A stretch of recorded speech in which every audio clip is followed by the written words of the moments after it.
Çin rejiminin Doğu Türkistan'da işlediği insanlık suçlarının İngiltere'de Halk Mahkemesi'nde yargılanması sürüyor. Mahkemede tanıklar ve mağdurlar dinlenirken soykırım suçu işlediğine yönelik deliller bulunan Çin Komünist Parti yetkilileri çağrılmalarına rağmen mahkemeye gelmedi.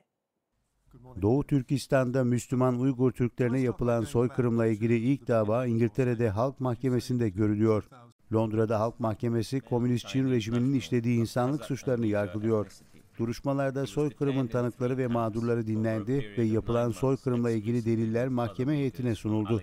Duruşmalara soykırım suçu işlediğine yönelik ciddi deliller bulunan Çin Komünist Partisi yetkilileri çağrılmalarına rağmen gelmedi.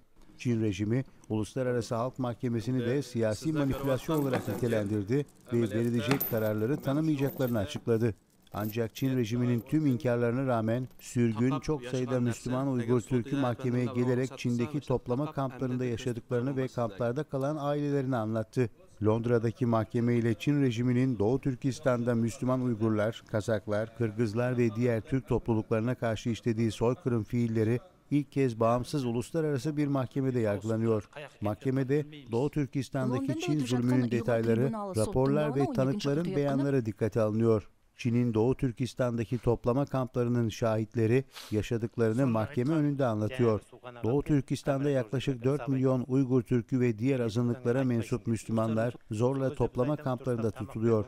Etnik ve dini ayrımcılığa ve insan hakları ihlallerine maruz kalan Doğu Türkistanlılar ucuz iş gücü olarak Çinli şirketlerde çalıştırılıyor.